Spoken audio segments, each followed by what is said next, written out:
Take a deeper breath and give it time. You can walk the path along the lines with your shattered frame of mind. Yo, what's up guys, Pika here. Today I'm doing a ceiling pinch tutorial, and this includes normal ceiling pinches and ceiling pinch to double touch.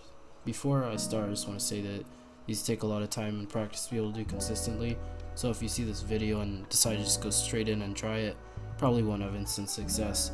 Just a little disclaimer, okay? And now let's get into the video.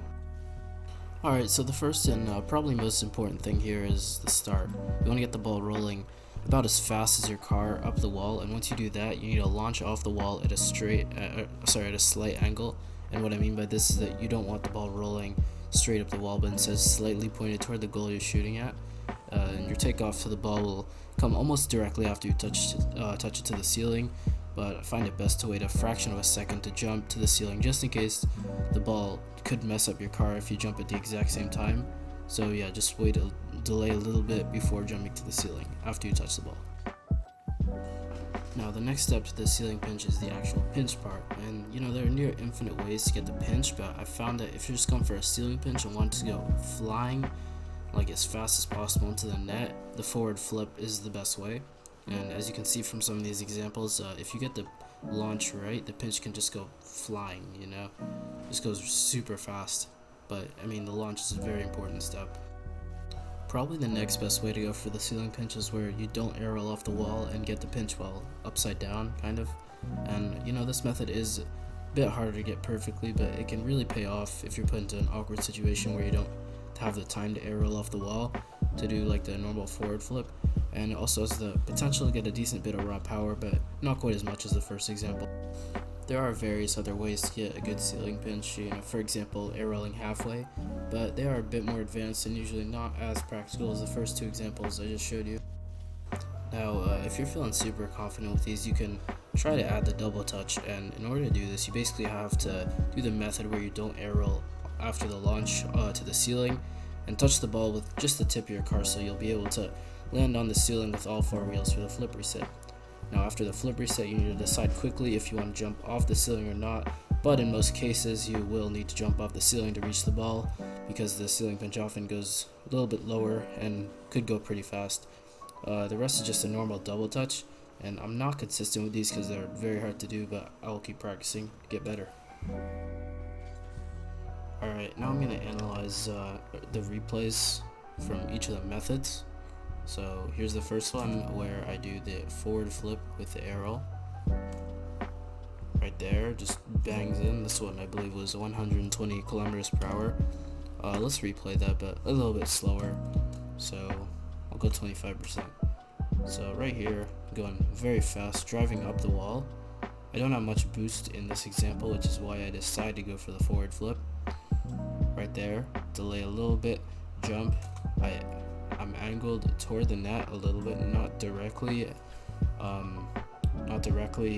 up the wall, but yeah, angled a little bit, like I said did in the examples earlier.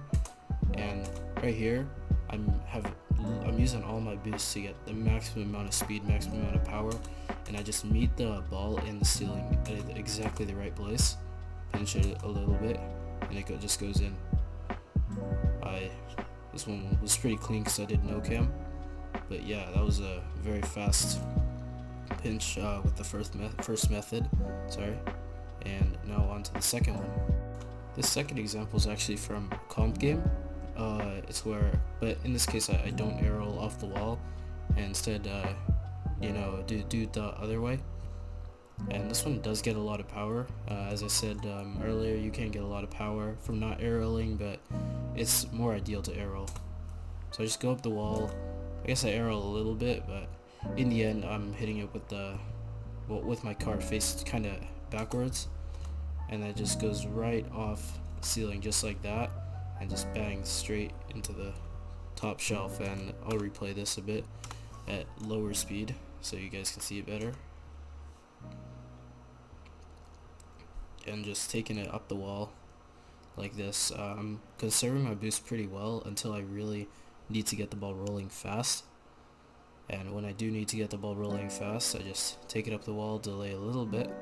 Now I have 47 boost to basically do whatever I want, and then meet the ball and the ceiling exactly in the right place. He almost challenges that, and then it just goes straight in like that. And yeah, unsavable. Crossbar down, you know. Now for the third example, this is one where I add the double touch in. It's one of my favorite goals I've ever scored, actually. So right here, with a double touch, it's normally ideal to go over the mid boost, just so you have enough boost to do it. So I'm using not all my boost, but a lot of boost to get the ball rolling super fast. And now hit it off the wall like that. Notice how I don't air roll at all. I turned off my cam. You don't have to do this. I just do this because I don't know, I think it looks cooler. I hit it with the front of my car, pinch it perfectly with the front of my car, goes up. I'm able to land all 4 wheels on the ceiling. I jump off instantly though, and I think that this is probably the best way to do it, so you will still have your flip, but you can get down faster.